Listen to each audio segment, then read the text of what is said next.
One, you're live. Okay, from Connecticut on the water, we have Richard's Remedies. What's going on, Richard?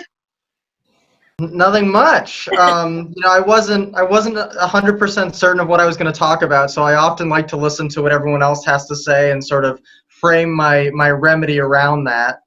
There's been a lot of talk about education and growth and memories and just sort of paying attention to these things around us that are guiding our lives and pushing us forward instead of keeping us stuck in place or regressing.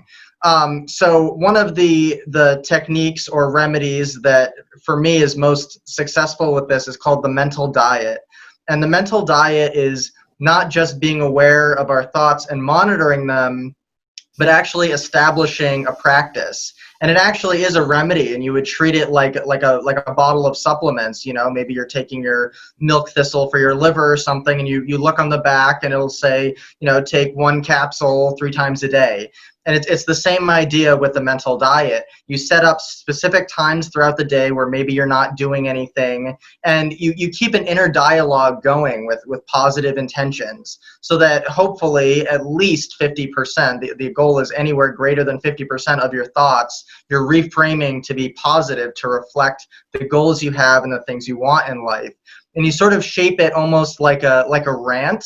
So if you think about the negative thoughts you have, let's say you go to the store, someone's not treating you very well, and you're like, oh, why is this person mistreating me? People always mistreat me. Maybe I don't deserve to be treated well. And you get stuck in this loop of negative thoughts, and they just keep on growing and leading to other places. So the idea is to replicate that same process intentionally with positive thoughts. So if you have a free moment, maybe you just get off the phone, and before you move on to your next task, you can just sit with yourself for a minute and keep positive thoughts rolling. Every time I see someone, they treat me with respect because everybody loves me, because I deserve to be loved and I deserve to be respected, so on and so forth, and you just let that carry too. Mm-hmm. So when you reframe your thoughts, a lot of these things will show up in your reality, and we tend to be guided towards those things. So if you're thinking about having an amazing garden, you're like, oh, I have a green thumb, I'm really good at gardening, everything I touch grows.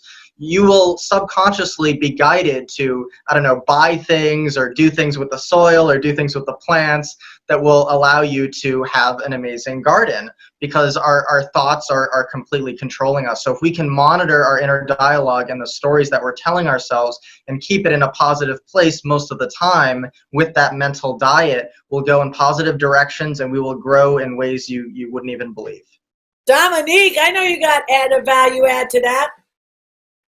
Well, what I really appreciate, the reframing and setting your alarm. So I just had an alarm go off on my phone because it's 11:11, and that's a time where I think about loving the planet. So using your alarm to set yourself up to check your thoughts and then purposefully think a good thought is so healthy. I also, when I reframe my thoughts and I'm experiencing something that I'm afraid of or I think might go negatively, I'll try to reframe it as in, oh, somebody needs my love. Who is it who needs to rub up against me and or gets to share my light or my smile? Somebody needs my love.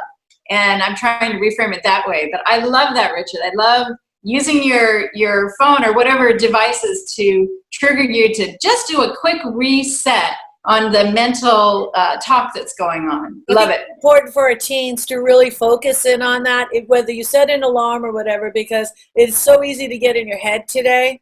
And if you're young, you don't have the tools. So you really have to work at it. It is definitely mental gymnastics for sure. Christine, what do you say?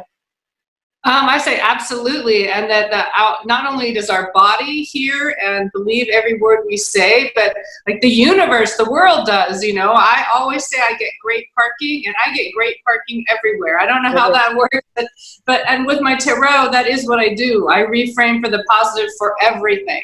And even the cards that I think are intense, I will say, well, but the opportunity for here is to, let go of the past and really move forward because it's done, So there are certain things that are really powerful, and how we speak and orient our mind it helps our hearts really, you know, to move forward when we can really reframe things.